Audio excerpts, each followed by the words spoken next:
ایسی ہم کوئی مانو یقین کی روشنی، دیکھ لیں جس روشنی میں ہم جنا کے راستے۔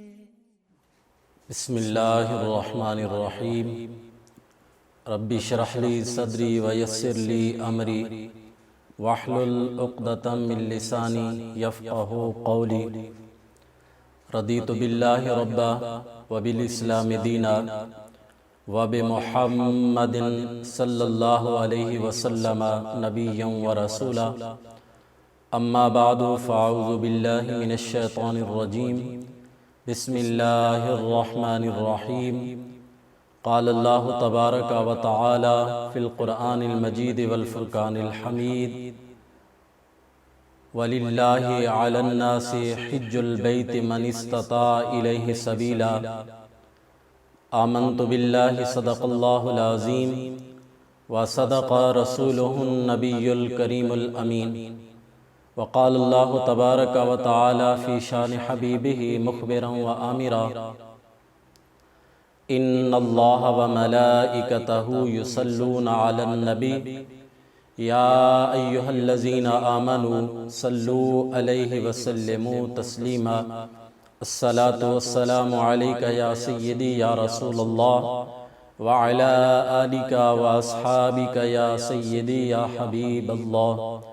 الصلاة والسلام علیک یا سیدی یا نبی اللہ وعلی آلک واصحابک یا سیدی یا نور اللہ۔ مولاي صلی وسلم دائما ابدا علی حبیبک خیر الخلق کلہم۔ ربی صلی وسلم دائما ابدا علی حبیبک خیر الخلق کلہم، منزہ عن شریک فی محاسنہ فجوہر الحسن فیہ غیر منقسم۔ ربی صلی وسلم دائما ابدا علی حبیبک خیر الخلق کلہم۔ کبھی تو قسمت کا چاند تارا افق پہ اپنے نثار ہوگا، کبھی تو قسمت کا چاند تارا افق پہ اپنے نثار ہوگا، کبھی تو طیبہ کی سرزمین کا میری پلک پہ غبار ہوگا۔ کبھی تو قسمت کا چاند تارا افق پہ اپنے نثار ہوگا، کبھی تو طیبہ کی سرزمین کا میری پلک پہ غبار ہوگا۔ کبھی تو شب کی تاریکیوں کو فجر کے جلوے ودا کریں گے، کبھی تو شب کی تاریکیوں کو فجر کے جلوے ودا کریں گے، کبھی تو بلبل کی قسمتوں میں جنا کا عہد بہار ہوگا۔ ہزاروں پھولوں کو دیکھ لینے سے سوز دل کو سکون نہیں ہے، ہزاروں پھولوں کو دیکھ لینے سے سوز دل کو سکون نہیں ہے، سکون کے چشمے بہیں گے جس دم چشم میں طیبہ کا خار ہوگا۔ میں سانس روکوں یا دھڑکنوں کو بتائے آداب کون مجھ کو، میں سانس روکوں یا دھڑکنوں کو بتائے آداب کون مجھ کو، عرش سے نازک مقام پر جب عرض کو دل بے قرار ہوگا۔ نہیں ہے آصف کو نا امیدی راہ طیبہ کی الجھنوں سے، نہیں ہے آصف کو نا امیدی راہ طیبہ کی الجھنوں سے، نظر ہے میری کرم پہ ان کے کرم یہ مجھ پہ کئی بار ہوگا۔ کبھی تو قسمت کا چاند تارا افق پہ اپنے نثار ہوگا، کبھی تو طیبہ کی سرزمین کا میری پلک پہ غبار ہوگا۔ اللہ تبارک و تعالی جل جلالہ واتم برہانہ وعظم شانہ کی حمد و ثنا حضور سرور کائنات، مفخر موجودات، زینت بزم کائنات، دستگیر جہاں، غم گسار زماں، احمد مجتبیٰ جناب محمد مصطفیٰ صلی اللہ علیہ وسلم کی بارگاہ میں ہدیہ درود و سلام کا نذرانہ عرض کرنے کے بعد، محتشم سامعین و ناظرین، رب ذوالجلال کے فضل اور توفیق سے فکر مستقیم کے ہفتہ وار پروگرام میں آج کی ہماری گفتگو کا موضوع ہے فضیلت حج۔ دعا ہے کہ رب ذوالجلال ہم سب کو بار بار حج بیت اللہ کرنے کی سعادت عطا فرمائے اور بار بار حرمین شریفین کی حاضری ہم سب کے مقدر میں نصیب فرمائے۔ محتشم سامعین و ناظرین، حج کا موسم بہار بالکل قریب آ چکا ہے۔ خوش نصیب لوگ حج کی طرف رواں دواں ہونے والے ہیں۔ دعا ہے کہ رب ذوالجلال ہم سب کو بھی اس مبارک سفر کی سعادت نصیب فرمائے۔ حج کی جو فضیلت ہے اور حج کا جو حکم ہے، حج اسلام کے ارکان میں سے ایک رکن ہے جس کی فرضیت قرآن مجید برہان رشید میں رب ذوالجلال نے بیان فرمائی ہے، اور حج جو ہے وہ صاحب استطاعت پہ زندگی میں ایک مرتبہ کرنا فرض ہے، اور اس کے علاوہ جتنی بار کیا جائے وہ آگے مستحب ہے۔ اس سلسلہ میں قرآن مجید برہان رشید میں رب ذوالجلال ارشاد فرماتا ہے وَلِلَّهِ عَلَى النَّاسِ حِجُّ الْبَيْتِ مَنِ اسْتَطَاعَ إِلَيْهِ سَبِيلًا۔ رب ذوالجلال فرماتا ہے کہ اللہ ہی کے لیے لوگوں پر ہے کہ وہ اس کے گھر کا حج کریں جو اس کی استطاعت رکھتا ہو۔ اب اس کی تفسیر کے اندر مفسرین بیان فرماتے ہیں کہ من استطاع الیہ سبیلا سے مراد وہ لوگ ہیں جو بیت اللہ شریف تک کا سفر کرنے کی استطاعت رکھتے ہوں، سواری کی گنجائش بھی ہو، آنے جانے کے اخراجات بھی ہوں، اور ساتھ گھر والوں کے لیے اتنے دنوں کا راشن بھی موجود ہو کہ جس پر وہ واپس آنے تک گزارا کرتے رہیں۔ اس سلسلہ میں قرآن مجید برہان رشید میں رب ذوالجلال نے حج کی فرضیت کو اس طرح بیان فرمایا ہے۔ تو اس سلسلہ میں حج کرنا یہ بڑی سعادت کی بات ہے، لیکن اس کے فیصلے پہلے ہی ہو چکے ہیں۔ کون کتنی مرتبہ حج کرے گا، کون کتنی مرتبہ حج کرے گا، کیونکہ ہمارے آقا صلی اللہ علیہ وسلم ارشاد فرماتے ہیں کہ جس وقت رب ذوالجلال نے حضرت ابراہیم علیہ السلام سے فرمایا تھا وَأَذِّن فِي النَّاسِ بِالْحَجِّ کہ لوگوں کو بلاؤ اس گھر کی طرف، تو حضرت ابراہیم علیہ السلام نے عرض کی کہ اے میرے کریم رب، میں یہاں سے آواز دوں تو کن کن لوگوں تک وہ آواز پہنچے گی؟ تو رب ذوالجلال نے فرمایا اے ابراہیم، آواز لگانا تمہارا کام ہے اور ہر تک پہنچانا یہ میرا کام ہے۔ تو اس سلسلہ میں حضرت ابراہیم علیہ السلام نے کوہ ابو قبیس پہ چڑھ کے لوگوں کو یہ آواز دی کہ لوگوں اللہ کے گھر کی طرف آؤ۔ تو حضرت ابراہیم علیہ السلام کی اس صدا پہ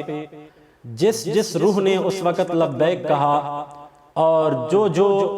اپنے باپ کی پشتوں میں تھے ان تک بھی آواز پہنچی، جو اپنی ماں کے پیٹوں میں تھے یہ آواز ان تک بھی پہنچی، تو میرے آقا صلی اللہ علیہ وسلم ارشاد فرماتے ہیں کہ جس نے حضرت ابراہیم علیہ السلام کی آواز پہ ایک مرتبہ لبیک کہا تو وہ زندگی میں ایک مرتبہ حج کرے گا، جس نے 2 مرتبہ لبیک کہا وہ 2 مرتبہ حج کرے گا۔ فرمایا یہاں تک کہ جس نے جتنی مرتبہ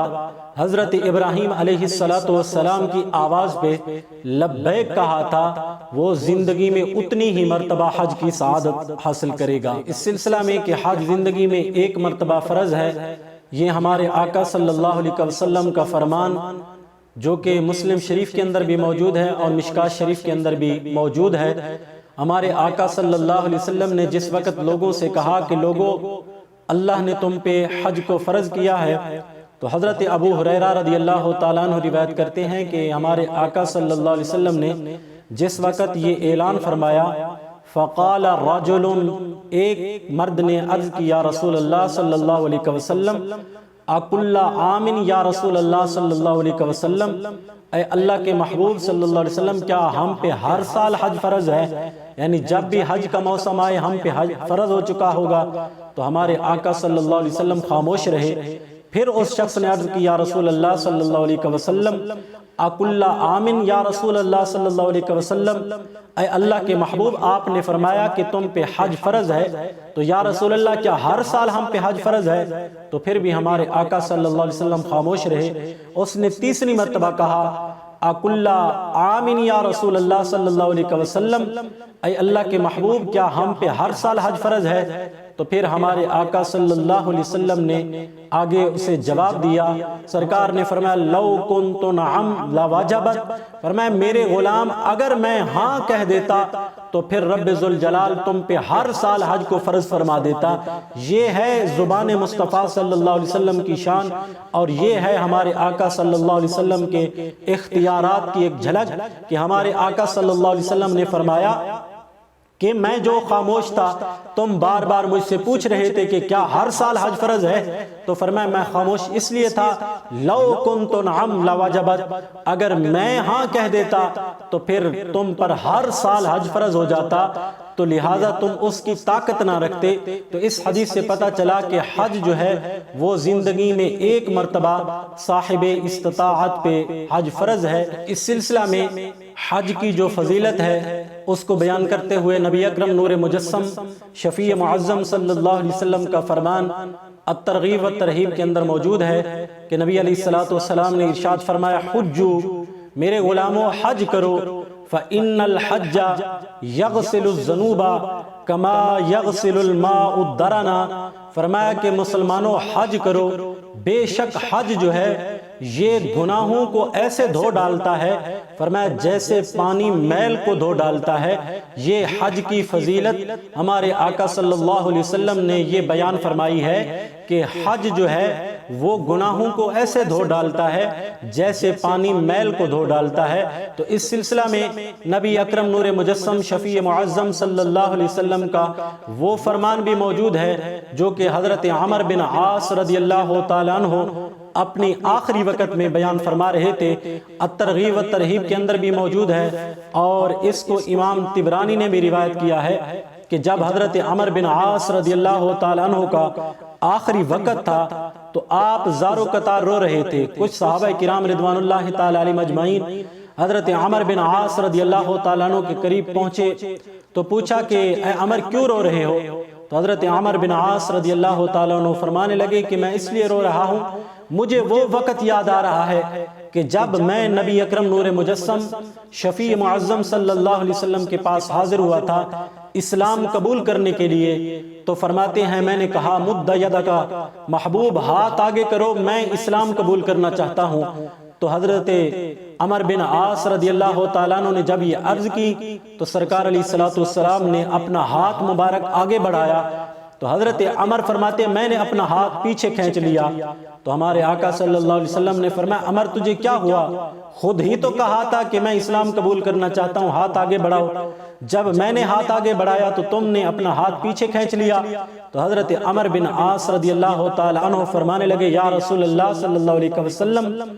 اے اللہ کے محبوب میری ایک شرط ہے، اگر وہ شرط قبول فرما لو تو پھر میں اسلام قبول کر لوں گا۔ تو ہمارے آقا صلی اللہ علیہ وسلم نے فرمایا اے عمر بتا وہ کیا شرط ہے؟ تو حضرت عمر بن عاص رضی اللہ تعالیٰ عنہ فرماتے ہیں میں نے عرض کی کہ اے اللہ کے محبوب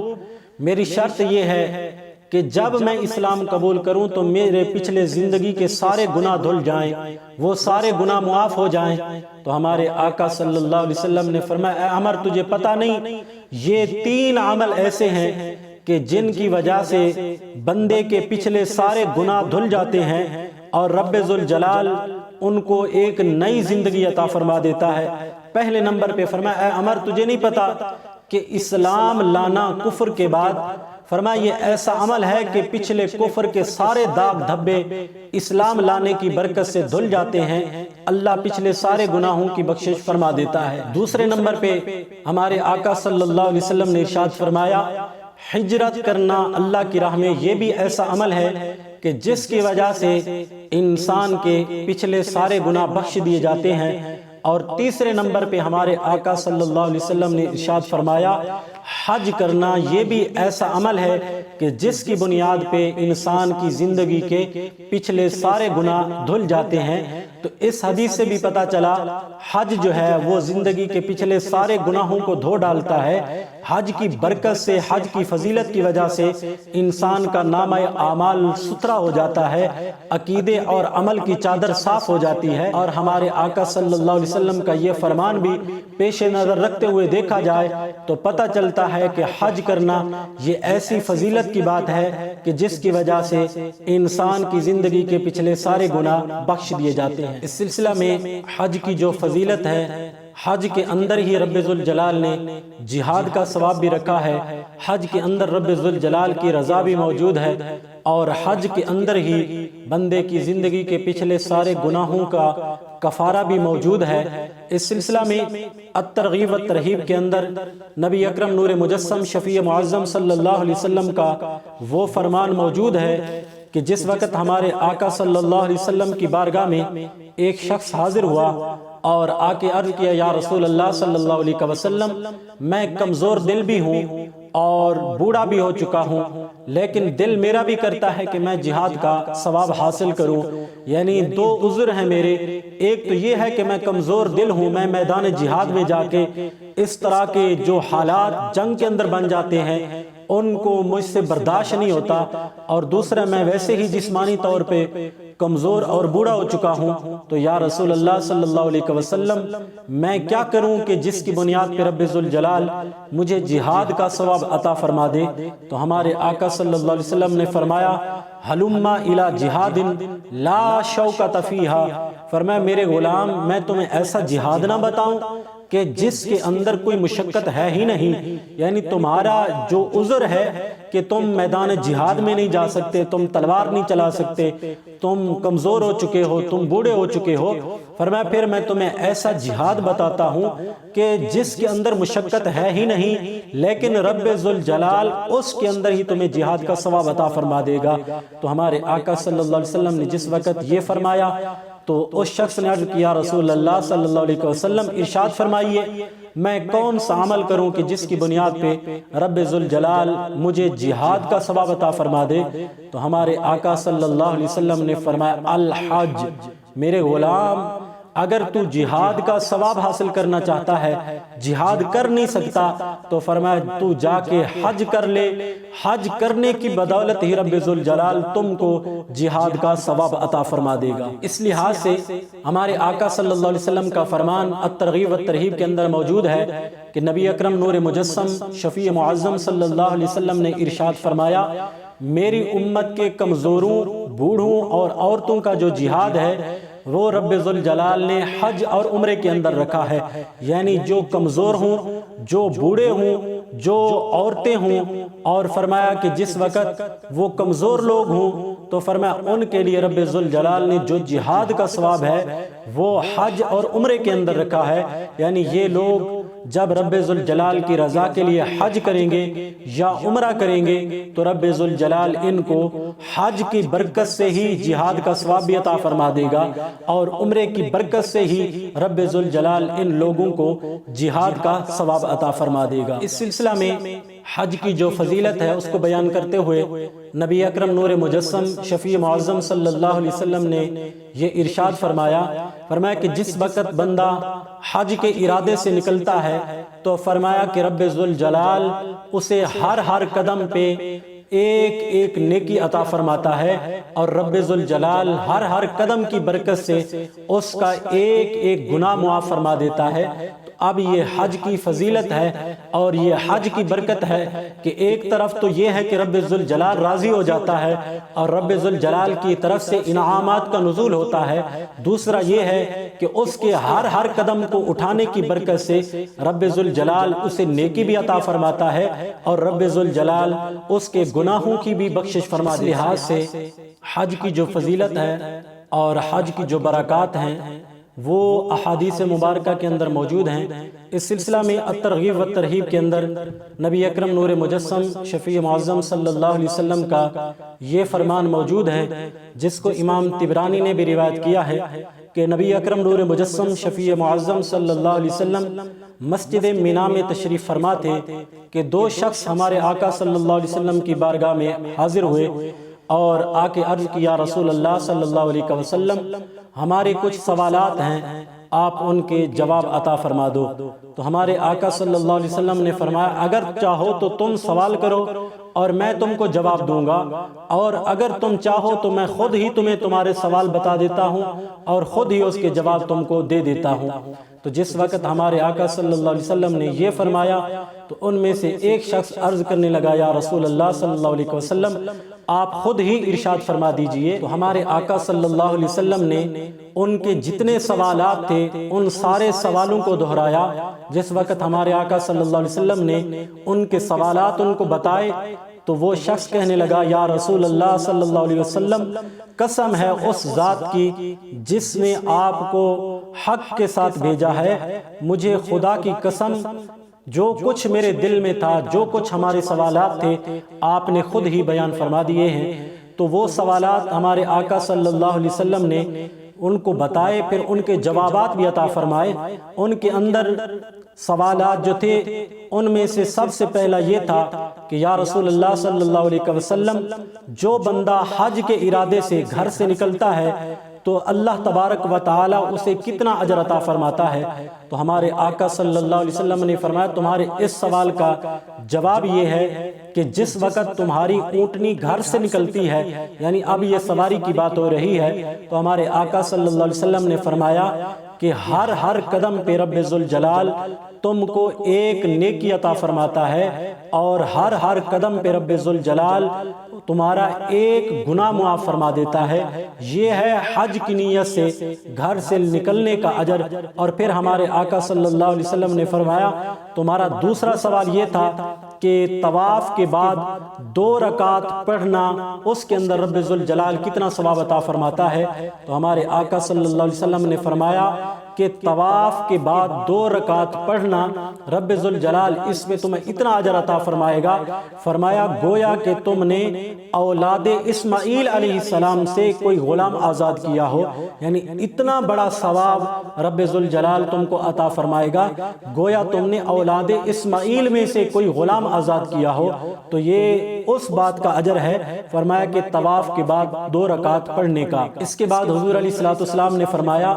تمہارا تیسرا سوال یہ ہے کہ صفا مروہ کی سعی میں تمہیں کتنا اجر ملے گا؟ تو حضور علیہ السلام نے ارشاد فرمایا صفا مروہ کی سعی کے اندر رب ذوالجلال فرمایا تمہیں 70 غلام آزاد کرنے کا ثواب عطا فرما دے گا۔ یہ ہے حج کی برکات ہمارے آقا صلی اللہ علیہ وسلم نے جس کو خود بیان فرمایا ہے۔ پھر نبی علیہ السلام نے ارشاد فرمایا تمہارا جو اگلا سوال تھا کہ شام تک عرفات میں وقوف کرنا، اس پہ رب ذوالجلال کتنا ثواب عطا فرماتا ہے؟ تو ہمارے آقا صلی اللہ علیہ وسلم نے فرمایا کہ عرفات کے اندر وقوف کرنا، اس پہ رب ذوالجلال میرے غلاموں سے اتنا راضی ہوتا ہے، فرمایا کہ اپنی شان کے مطابق رب ذوالجلال آسمان دنیا پہ نزول فرماتا ہے، پھر رب ذوالجلال فرشتوں سے فرماتا ہے فرشتوں دیکھو میرے ان بندوں کو، یہ گرد آلود بالوں کے ساتھ ان کے کپڑے دیکھو، گرد آلود ان کے کپڑے ہو چکے ہیں اور یہاں پہ آ کے انہوں نے ڈیرا لگایا ہوا ہے۔ اے فرشتوں یہ میری رضا کے متلاشی ہیں، یہ میری رضا چاہتے ہیں۔ تو رب ذوالجلال فرماتا ہے فرشتوں گواہ ہو جاؤ ان سب کی میں نے بخشش فرما دی ہے۔ اور پھر رب ذوالجلال فرماتا ہے صرف ان کی نہیں بلکہ فرمائے یہ مجھے اتنے پیارے لگتے ہیں جن جن کی سفارش یہ کرتے جائیں گے میں ان سب کی بخشش فرماتا جاؤں گا۔ بلکہ ہمارے آقا صلی اللہ علیہ وسلم نے فرمایا رب ذوالجلال فرماتا ہے بندو فلو کانت ذنوبکم کعدد الرمل او ککثرت المطر، فرمایا کہ اے میرے بندو اگر تمہارے گناہ ریت کے ذروں کے برابر ہو جائیں اور بارش کے قطروں کے برابر بھی ہو جائیں لغفرتھا، تم نے مجھے اتنا راضی کر لیا کہ میں نے تمہارے سارے گناہوں کو بخش دیا ہے۔ تو یہ ہے فضیلت عرفات کے اندر ٹھہرنے کی۔ اور پھر ہمارے آقا صلی اللہ علیہ وسلم نے فرمایا تمہارا اگلا سوال یہ تھا کہ جب تم جمرات کی رمی کرتے ہو اس کے اندر رب ذوالجلال کتنا ثواب عطا فرماتا ہے؟ تو ہمارے آقا صلی اللہ علیہ وسلم نے فرمایا تمہاری ہر کنکری کے عوض جو تم پھینکتے ہو تمہارا رب تمہارے وہ گناہ جو گناہ کبیرہ مہلک ہیں، ہلاک کر دینے والے گناہ، فرمایا رب ذوالجلال ہر کنکری بدلے تمہارا ایک گناہ معاف فرما دیتا ہے۔ پھر سرکار علیہ السلام نے فرمایا تمہارا اگلا سوال یہ تھا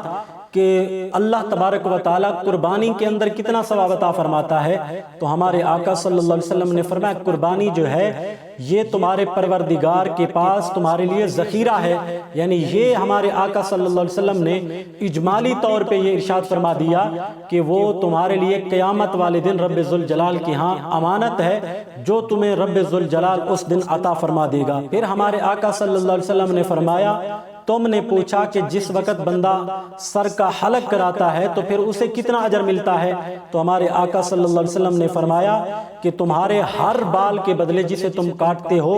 رب ذوالجلال تمہیں ایک نیکی عطا فرماتا ہے، اور ہر بال کے بدلے رب ذوالجلال تمہاری ایک خطا کو بخش دیتا ہے. اس کے بعد نبی اکرم نور مجسم شفیع معظم صلی اللہ علیہ وسلم نے فرمایا تمہارا اگلا سوال یہ تھا کہ جب تم طواف کرتے ہو تو رب ذوالجلال طواف افادہ جو ہے اس کے اندر کتنا ثواب عطا فرماتا ہے، تو ہمارے آقا صلی اللہ علیہ وسلم نے فرمایا جس وقت تم طواف افادہ کرتے ہو تو اس کے بعد فرمایا تمہارا کوئی گناہ بھی ایسا نہیں ہوتا جو باقی رہ چکا ہو، بلکہ فرمایا کہ ایک فرشتہ تمہارے دونوں کندھوں کے درمیان ہاتھ رکھ کے کہتا ہے اعمل فیما تستقبل قد غفر لک ما مضى. فرمایا وہ فرشتہ کہتا ہے جا جو عمل کرنا ہے کر، اس کی برکت سے رب ذوالجلال نے تیری زندگی کے پچھلے سارے گناہوں کی بخشش فرما دی ہے. تو یہ ہے حدیث کے اندر حج کی فضیلت کے ہر رکن کے اندر رب ذوالجلال نے کتنا اجر رکھا ہے، اور جس کو ہمارے آقا صلی اللہ علیہ وسلم نے خود اپنی زبان مبارک سے بیان فرمایا ہے. اس سلسلہ میں حدیث مبارکہ کے اندر ہمارے آقا صلی اللہ علیہ وسلم نے حج کی فضیلت کو بیان کرتے ہوئے ارشاد فرمایا کہ جس وقت حاجی حج کر کے واپس آتا ہے تو فرمایا اس کے بدن پہ کوئی گناہ باقی نہیں ہوتا، بلکہ رب ذوالجلال نے اس کے پچھلے سارے گناہوں کی بخشش فرما دی ہوتی ہے. اور یہاں تک کہ ہمارے آقا صلی اللہ علیہ وسلم نے فرمایا صرف اس کی ہی نہیں بلکہ جس کی سفارش حاجی کرتا ہے رب ذوالجلال اس کی بھی بخشش فرما دیتا ہے. اس سلسلہ میں حاجی کو جو حج کی فضیلت ملتی ہے وہ تو اپنی جگہ پہ، بلکہ جب وہ بیت اللہ شریف کی زیارت کرتا ہے اس پہ رب ذوالجلال کتنا خوش ہوتا ہے. الترغیب والترہیب کے اندر ہمارے آقا صلی اللہ علیہ وسلم کا یہ فرمان موجود ہے کہ حضرت داؤد علیہ السلام نے رب ذوالجلال کی بارگاہ میں عرض کی اے میرے کریم رب جو بندہ تیرے بیت اللہ کی زیارت کر لیتا ہے اسے کتنا اجر عطا فرماتا ہے، تو رب ذوالجلال نے فرمایا جو میرا بندہ بیت اللہ شریف کی زیارت کرتا ہے میں اسے 2 انعامات عطا فرماؤں گا. ان میں سے پہلا یہ ہے کہ جب وہ بیت اللہ شریف کی زیارت کر لیتا ہے تو میں دنیا میں اسے خیریت اور عافیت عطا فرما دیتا ہوں، اور دوسرے نمبر پہ فرمایا جب قیامت والے دن وہ میرے پاس آئے گا تو میں اس کے سارے گناہوں کی بخشش فرما دوں گا. اس سلسلہ میں جو حج کی فضیلت ہے وہ تو اپنی جگہ پہ،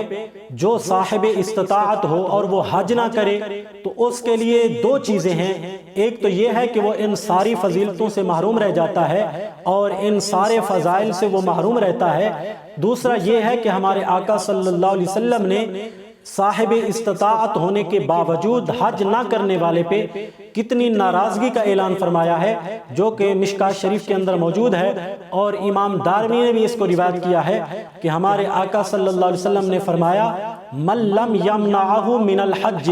فرمایا جس کو نہ روکا حج سے، کس چیز نے؟ فرمایا حاجت ظاہرۃ، کسی ظاہری حاجت نے، یعنی وہ صاحب استطاعت تو تھا لیکن کوئی ایسی حاجت تھی، ایسی مجبوری تھی کہ جس کی وجہ سے وہ حج کرنے نہ جا سکا، او سلطان جائر، یا ظالم حکمران نے اسے روک لیا، یعنی یہ تو جانا چاہتا تھا لیکن اس ظالم حکمران نے اسے حج نہ کرنے دیا، او مرض حابس، یا سرکار نے فرمایا ایسی مرض جو اس کو روکنے والی ہو. فرمایا کہ جو صاحب استطاعت ہو اور حج نہ کرے تو ہمارے آقا صلی اللہ علیہ وسلم نے اس سے اتنی ناراضگی کا اعلان فرمایا فماتا ولم یحج، اور وہ مر جائے اور حج نہ کرے تو فلیمت ان شاء یہودی و ان شاء نصرانی. ہمارے آقا صلی اللہ علیہ وسلم نے فرمایا اگرچہ وہ چاہے یہودی ہو کے مرے یا وہ نصرانی ہو کے مرے، ہمارا اس کے ساتھ کوئی تعلق نہیں۔ اس انداز میں نبی اکرم نور مجسم شفیع معظم صلی اللہ علیہ وسلم نے اس سے اعلان لا تعلقی فرمایا ہے کہ جو صاحب استطاعت بھی ہو اور حج نہ کرے۔ تو اس بات کو بھی پیش نظر رکھتے ہوئے ہم سب کو یہ سوچنا چاہیے کہ ہمارے آقا صلی اللہ علیہ وسلم کے یہ فرمان ہم سب کو اس بات کی طرف متوجہ کر رہے ہیں کہ جو صاحب استطاعت ہو تو اس کو حج ضرور کرنا چاہیے۔ تو اس سلسلہ میں حج کے جو فضائل ہیں وہ تو بہت زیادہ ہیں۔ میں اپنی گفتگو کو اختتام کی طرف لے کے جاتا ہوں کہ حج تو مکہ شریف میں ہوتا ہے، لیکن حج کی مقبولیت جو ہے وہ مدینہ شریف میں ہوتی ہے۔ اعلیٰ حضرت امام احمد رضا خان فاضل بریلوی رحمۃ اللہ علیہ نے فرمایا تھا کہ حاجیوں آؤ شہنشاہ کا روضہ دیکھو، کعبہ تو دیکھ چکے اب کعبے کا کعبہ دیکھو۔ یعنی حاجی جب حج کر لیتا ہے تو پھر سرکار کے دربار میں جا کے وہاں اس کی جب حاضری ہوتی ہے تو رب ذوالجلال اس کے حج کو قبول فرماتا ہے۔ اور بالخصوص ہمارے آقا صلی اللہ علیہ وسلم نے اس سے کتنی ناراضگی کا اعلان فرمایا کہ جس نے حج کیا اور میری زیارت کو نہ آیا اس نے میرے ساتھ جفا کی ہے، وفا نہیں کی۔ یعنی غلامی کا حق تو یہ تھا کہ جب وہ حج کر چکا تھا تو پھر میری زیارت کر کے جاتا، میرے روضہ انور پہ آتا، میری بارگاہ میں حاضر ہوتا۔ فرمایا جو حج کرے اور میری زیارت کو نہ آئے اس غلام نے میرے ساتھ جفا کی ہے، وفا نہیں کی۔ تو اس سلسلہ میں سرکار کی بارگاہ میں حاضر ہونے کا جو اجر و ثواب ہے، ہمارے آقا صلی اللہ علیہ وسلم نے فرمایا جس نے حج کا ارادہ کیا، حج کیا اور پھر میری زیارت کو آیا تو فرمایا رب ذوالجلال اسے 2 مقبول حجوں کا ثواب عطا فرما دے گا۔ اب یہ کتنی برکت ہے کہ حج تو ہوا تھا بیت اللہ شریف کے پاس مکہ شریف میں، تو وہاں پہ ایک حج کا ثواب ملا، وہ بھی پتہ نہیں قبول ہوا یا نہ ہوا، لیکن یہ برکت ہے دربار مصطفیٰ صلی اللہ علیہ وسلم میں حاضری کی کہ ہمارے آقا صلی اللہ علیہ وسلم فرماتے ہیں جو حج کر کے پھر میرے روضہ انور پہ آتا ہے تو رب ذوالجلال اسے 2 مقبول حجوں کا ثواب عطا فرماتا ہے۔ تو اس سلسلہ میں کیا شان ہے اس خوش بخت کی کہ جو حرمین شریفین کی حاضری کے لیے جاتا ہے اور بالخصوص سرکار علیہ الصلوۃ والسلام کی بارگاہ میں جب وہ حاضری کے لیے جاتا ہے تو اس کے ساتھ سرکار علیہ الصلوۃ والسلام کتنا خوش ہوتے ہیں۔ امام عبد القادر فاقہی رحمۃ اللہ علیہ نے لکھا ہے کہ جس وقت ایک غلام سرکار علیہ الصلوۃ والسلام کی بارگاہ میں حاضری کے لیے جاتا ہے، اب یہ غلام اس انداز میں نکلا کہ لبوں پہ درود و سلام ہے، کبھی وہ تصور میں سرکار کی بارگاہ میں سلام عرض کرتا تھا، اب یہ سرکار کی بارگاہ میں خود حاضری کے لیے جا رہا ہے۔ تو حضرت امام عبد القادر فاقہی رحمۃ اللہ علیہ فرماتے ہیں کہ جب وہ زائر مدینہ شریف کے قرب میں پہنچتا ہے تو رب ذوالجلال کے وہ فرشتے جن کی ڈیوٹی یہ ہے کہ وہ سلام لے کے حضور کی بارگاہ میں عرض کرتے ہیں، وہ فرشتے اس غلام کا سلام لے کے حضور علیہ الصلوۃ والسلام کی بارگاہ میں پیش کرتے ہیں، یا رسول اللہ فلاں غلام آپ کا مدینہ شریف کے بالکل قریب آ چکا ہے۔ تو ہمارے آقا صلی اللہ علیہ وسلم فرماتے ہیں فرشتوں جاؤ جا کے میرے ان غلاموں کا تم استقبال کرو، استقبال اس انداز میں کرو جو سواریوں پہ ہوں ان سے مصافحہ کرو، اور جو میرا غلام پیدل چل کے میری بارگاہ میں آ رہا ہے تم اس سے معانقہ کرو۔ اور آگے سرکار کی حدیث کے الفاظ تو سنیے کہ نبی اکرم نور مجسم شفیع معظم صلی اللہ علیہ وسلم فرماتے ہیں فرشتوں اب تم جا کے میرے غلام کا استقبال کرو، لولا حجاب المدینہ لتلقیتہم ماشیا۔ فرمایا فرشتوں جو میرا غلام میرے بارگاہ میں حاضری کے لیے آ رہا ہے، فرمایا لولا حجاب المدینہ، اگر یہ مدینہ منورہ کا حجاب نہ ہوتا روضہ انور کا جو میں نے خود قبول فرما لیا ہے، لتلقیتہم ماشیا، فرشتوں میں اپنے غلام کا چل کے استقبال کرتا۔ یعنی یہ پردہ جو میں نے خود قبول کیا ہے اس کی بنیاد پہ میں غلاموں کا استقبال کرنے نہیں جاتا، تم جا کے ان کا استقبال کرو، لیکن جو میرا غلام میرے پاس آ رہا ہے میرا دل تو کرتا ہے لولا حجاب المدینہ لتلقیتہم ماشیا۔ فرمایا کہ اے فرشتوں اگر یہ مدینہ منورہ کا حجاب نہ ہوتا تو میں اپنے اس غلام کا چل کے استقبال کرتا جو میری بارگاہ میں حاضری کے لیے آ رہا ہے۔ تو اس سے بھی پتہ چلا کہ حج کے بعد نبی اکرم نور مجسم شفیع معظم صلی اللہ علیہ وسلم کی بارگاہ میں حاضری جو ہے وہ کتنا ضروری ہے، اور حج ہوتا مکہ شریف میں ہے لیکن قبولیت کی سند جو ہے وہ بندے کو مدینہ شریف سے ملتی ہے۔ اس سلسلہ میں حج کی جو فضیلتیں ہیں وہ تو بہت زیادہ ہیں. میں اپنی گفتگو کو انہی الفاظ پہ ختم کرتا ہوں. دعا ہے کہ رب ذوالجلال ہم سب کو بار بار حج بیت اللہ کرنے کی سعادت عطا فرمائے اور بار بار رب ذوالجلال ہم سب کو حرمین شریفین کی حاضری نصیب فرمائے. آمین. وآخر دعوایا ان الحمدللہ رب العالمین. رسالت کے پہرےدار رہیں گے.